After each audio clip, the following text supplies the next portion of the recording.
And then as a throwaway question, I was like, Kobe, next time I'm in LA, can I stay in your guest house? Can I stay? He's like, you want to stay in my guest? You want to stay in my house? I'm like, yes, I can take a taxi there, but I'd love to stay. He goes, okay, man, you can stay in my house.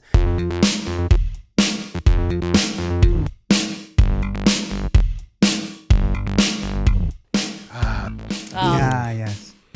Bean. That was at the All-Star. Yeah. Bean. It's been 5 years, hasn't it? Yeah.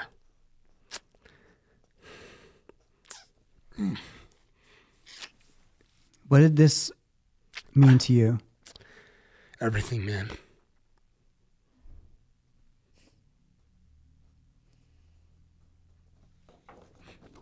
Yeah. I haven't seen this one in a while. Yeah. Oh, boy. I don't know why. I mean, I know why, but like, oh, boy. Yeah, Bean. Kobe Bean. I used to, whenever I'd see him, he'd be like, what's up, Cabster? And then this guy changed my life. He like, oh, Richards, come on, man. Yeah, I mean, I never got to ask him why he chose me to be the clown, you know, the jester for his king in the NBA kingdom. I never he just, after a certain time, I think after like the 5th interview, he's like, okay, I know what you're about. I will have fun with you. And then every year we would go to Los Angeles, usually in December or January, and just sit down with him for 10 minutes. And I would, every interview, like, can I be your friend? Can I be your friend? Can I come to your house? Here's some pajamas. Here's a key to my house. Like, how can we? And it was great on camera because he knew the bit and he knew I wasn't there with an agenda. I wasn't there to play gotcha journalism. I wasn't there to talk about anything controversial. I was there just to like, my goal was always to try to make him laugh. And when I cracked him, it felt like I won the lotto. And I saw him one other time after this. That was February of 26. And then I saw him in March. Sorry, no, of 2016. I saw him in March of 2016. And it was his final season in the NBA. And he was, we learned that year he had a production crew who was following him around every game. So there is a final season of Kobe playing with the Lakers documentary that is sitting on a bunch of hard drives, or maybe there's like a rough cut or a couple of rough cuts, but he commissioned this crew to follow him around, and they did capture my stupidness with Kobe that day. We were in the tunnel at Staples Center, and I was trying to hug him.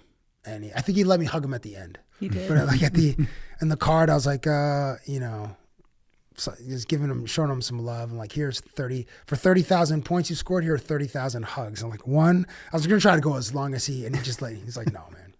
He just gave me the Heisman right away. You're not about to hug me 30,000 times, Cab. So, anyways, he's Can I show you a video too? Again. Sure. Where is it? Did I send it to you? I really want you to see this. It really. I'll see if I have it. Yeah, watching a lot of that back, we talked about sometimes how tough athletes can be, right? And you think about someone who is at the highest point of any art form or anything that they do, and that was the guy who said to you, like, who basically opened up and let you in. Yeah. When it happened the first time, how did you feel? When you knew, you were like, whoa, like I feel like I'm in here. Yeah. It was the first time we sat down, and he gave me an address to his house. And his house, he just invented this address and took us to Compton. And we ended up at a church. And I was like, is Kobe here? And the lady who just finished the service, she's like, no, Kobe lives in Orange County. Kobe ain't here. And I was like, well, it figures he would send me to a church because I probably need to have a conversation with God. And that's how I knew that, like, okay, this is really just different, and he's into it. And then it just continued. Go ahead. I was going to ask, what was the original conversation of your first interview with him? Why did he say yes? Oh, well, he didn't. Like, it was a media availability. So differently than like junkets, where actually maybe on junkets they just the studio will invite you and your outlet to come down, and then you're on a list, and 30 people cycle through a car wash, if you will, and interview the stars of the movie. So media availability is similar, where you work for an organization or an outlet or whatever, a network, and then you have access to the players during certain media avails. So in the NBA at the time, you could speak to the players after the morning practice, morning shoot around, and then 90 minutes before the game, and then after the game. So on that day, I remember it was December 19th, 2005. Yeah. The Leafs had played the night before, and there was a snowstorm in Toronto. So there was our camera crew and one other camera crew. So it was like, these are the Lakers. Now, granted, this is the 05, 06 Lakers. So they weren't really that competitive. And you know what? 2 weeks later, then Kobe drops 81 on us, the Raptors, in LA. But so there's no one there. So like, I just approached him. He was wearing a parka. He probably had a Canada Goose parka at the time.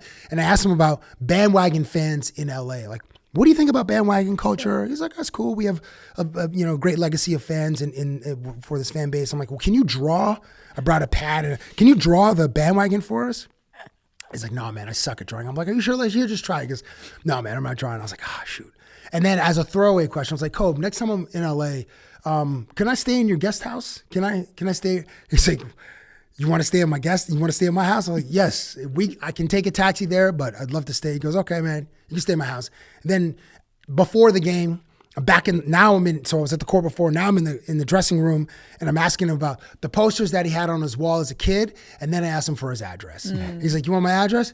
Okay, it's 8 Out of Your Mind Avenue. I was like, okay, perfect. Then after the game, I was like, and I brought like MapQuest. I was like, okay, this is 8 Out of Your Mind Avenue. This for sure is your address or your neighborhood. Yeah. And he just chuckled. And I have to salute Jim LeBombard, who was the director of communications for the Raptors, because the Lakers PR is like, who is this reporter harassing Kobe? Who is this guy? And then Jim LeBombard was like, he's a local guy. He's harmless. This is kind of his style. He harasses our players too. So wait, you were called out? Yeah, unbeknownst to me, but I found this out later. Dude. Yeah. Well, I mean, listen, I'm like asking this guy for his number, his address in front of other people. True. Okay. So it was real bold. And then Allison was like, I just didn't know what the hell was going on with you. So anyway, yeah. Do you look back at your texts with Kobe?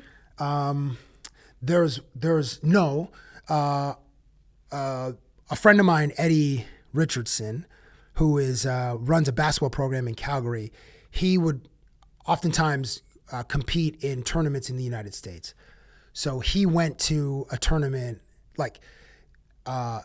he had a girls team that was competing against one of, I guess, Gigi's team. Mm-hmm. And they'd met, there's a photo, and around Christmas of 20, I was just like, yo, what's going on, bro? Like, he reached out to me. So what's up, Bean? I'm watching Sunday Night Football, watching Russell Wilson, blah, blah, blah. I think I have it on it was on IG. And then, and I said, you met my boy, Eddie. Man, it was great to see you guys in a photo. And then he was like, yo, he's doing a great job with this program. And I sent that to Eddie. So Eddie has reposted that every once in a while. Mm-hmm. And I bleeped up I put Eddie Robertson, and it's Eddie Richardson. And I responded to Kobe. I'm like, man, it's Eddie Richardson. My bad. I'm like, I'm an idiot. And he just had like a smiling face or whatever. Mm-hmm. But that's the one that I see. But I like the first time, you guys have probably experienced this.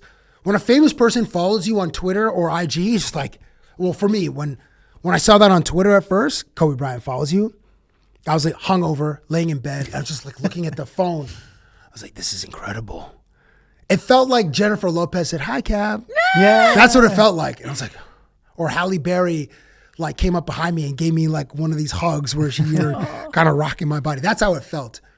And then I was like, do I respond right now? Or do I wait 2 or 3 days? Or first date, yeah. Yeah. I think I responded later that day. What's up, Bean, or something like that. And then I just proceeded to message him a bunch of times without a response. Like 7 or 8 times with just no response. So like the digital life mirrored the in-person life. Yes, it did. Yeah. Life imitated art. Yeah. Very much so. Amazing.